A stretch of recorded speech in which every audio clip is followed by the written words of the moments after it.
Assalamualaikum warahmatullahi wabarakatuh.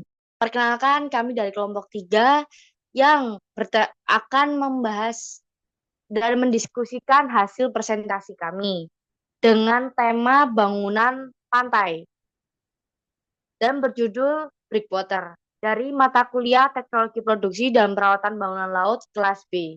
Next.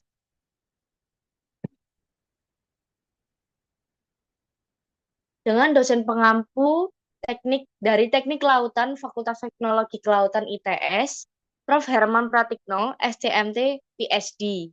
Next. Perkenalkan dari beberapa anggota dari kelompok 3. Dengan saya sendiri, Sabita Sahda, dengan NRP 066. Dengan saya Muhammad Maulana dengan NRP 007. Dan saya Febrian Melanton dengan NRP 008. Dan saya Alif Naufal dengan NRP akhir 009. Dan saya Hafiz Musyafa Eswandanu dengan NRP akhir 032.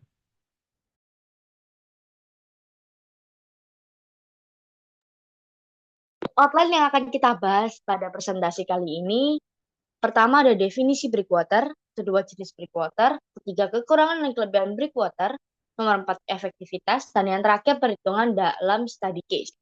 Next. Dalam definisi breakwater sendiri akan dijelaskan oleh teman saya. Oke, jadi pengertian breakwater.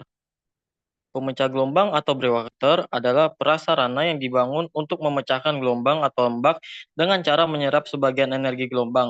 Pemecah gelombang digunakan untuk mengendalikan abrasi yang dapat menggerus pantai dan juga untuk menenangkan gelombang di pelabuhan sehingga kapal dapat merapat di pelabuhan dengan lebih mudah dan cepat.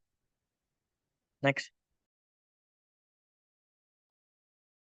Baik, selanjutnya yaitu jenis breakwater, yang dimana pemilihan breakwater yang cocok adalah salah satu aspek utama dalam menentukan desain pelabuhan. Ada beberapa faktor yang mempengaruhi pilihan jenis breakwater seperti tinggi gelombang, periode gelombang, kedalaman air, kondisi pondasi tanah dasar laut, material yang tersedia di dekat dengan lokasi, dan peralatan untuk konstruksi.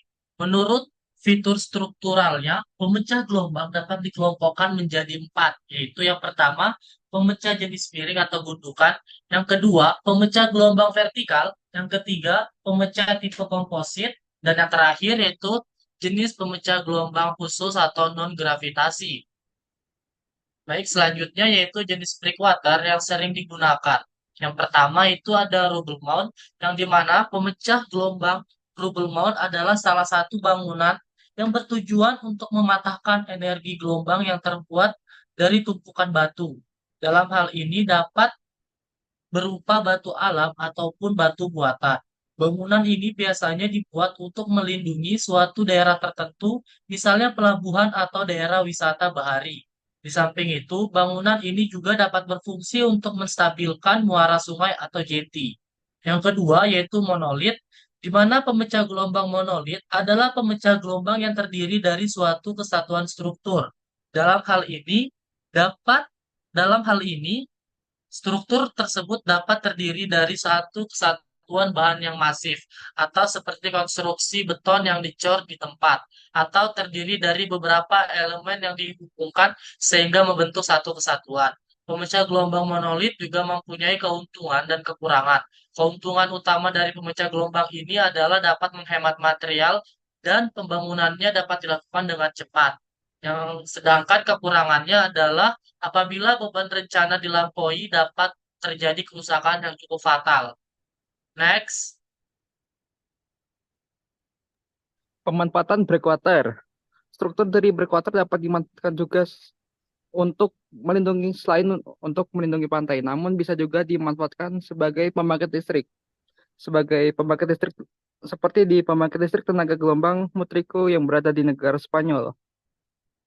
Breakwater ini dapat dilengkapi dengan teknologi konversi energi gelombang seperti turbin atau sistem osilasi air yang mampu mengubah energi kinetik menjadi energi listrik. Selain itu, integrasi breakwater dengan pembangkit listrik dapat mengoptimalkan penggunaan lahan dan memaksimalkan energi terbarukan dari laut, sehingga tidak hanya melindungi pantai dari erosi, tetapi juga memberikan kontribusi signifikan terhadap suplai energi yang ramah lingkungan. Hal ini menjadikan breakwater sebagai solusi multifungsi yang berkelanjutan untuk area pesisir.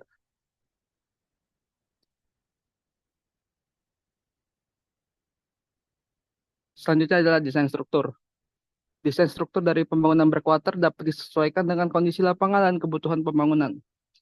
Biasanya, konstruksi dari breakwater dapat dimulai dari fondasi, bagian inti atau core, underlayer atau bagian utama, secondary armor, primary armor, dan concrete superstructure.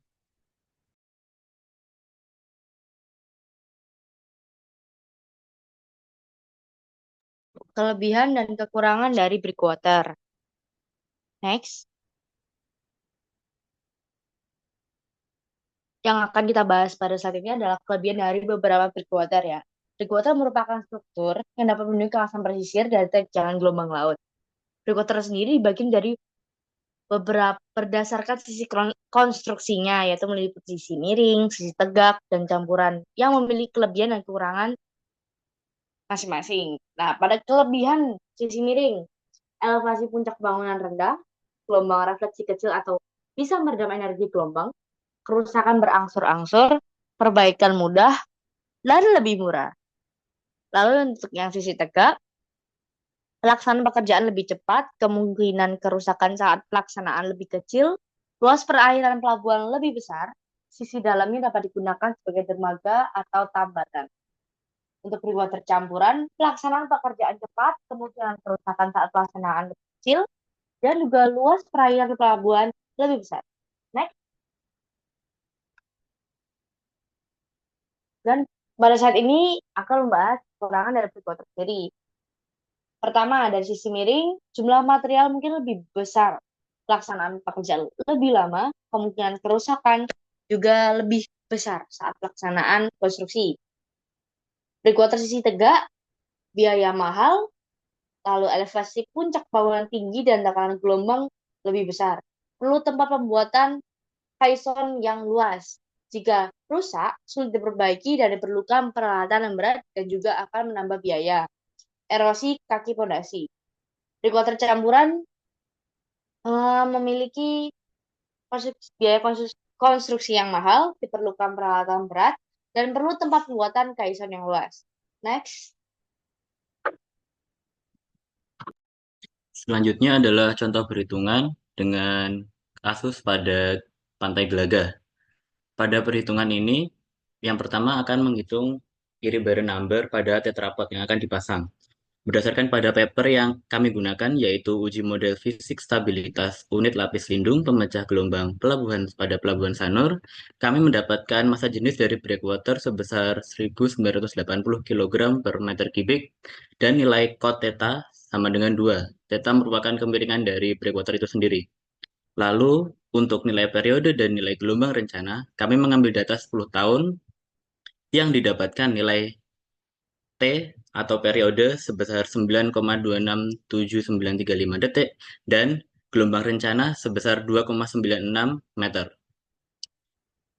Lanjut. Pada perhitungan Iri-Barren didapatkan nilai Iri-Barren atau Iri-Barren number sebesar 3,364989 dengan rumus sebagai berikut, yaitu tan theta dibagi dengan akar gelombang rencana per G kali T kuadrat per 2Pi.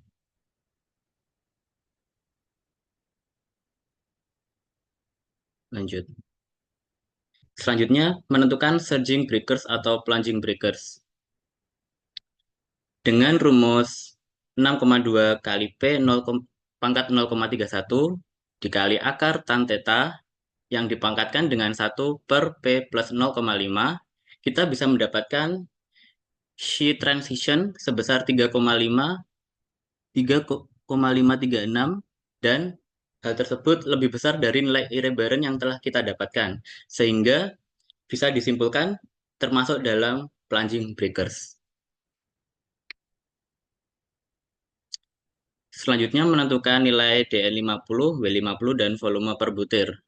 Dengan rumus tersebut, yaitu HSC per Sig DN50 sama dengan 6,2 P pangkat 0,18 yang dikalikan dengan S per akar N dipangkatkan 0,2 dikali Si pangkat 0,5. Didapatkan DN50 sebesar 1,8 meter, W50 sebesar 13 ton, dan dimensi per butirnya 6,7 meter kubik, di mana S merupakan damage levelnya dan N merupakan number of wave yang mengenai dari breakwater tersebut. Lanjut. Lalu berdasarkan nilai area bearing yang telah kita dapatkan, yang dimasukkan kepada grafik tersebut didapatkan run up pada breakwater tersebut senilai 2,5 meter.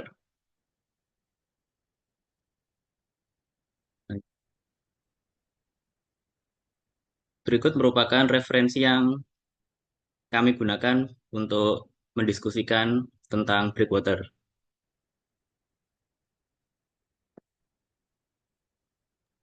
Dan dari presentasi kelompok 3, kami mengucapkan banyak terima kasih. Mohon maaf apabila terdapat salah pengucapan dalam konteks teks yang tertera. Assalamualaikum warahmatullahi wabarakatuh.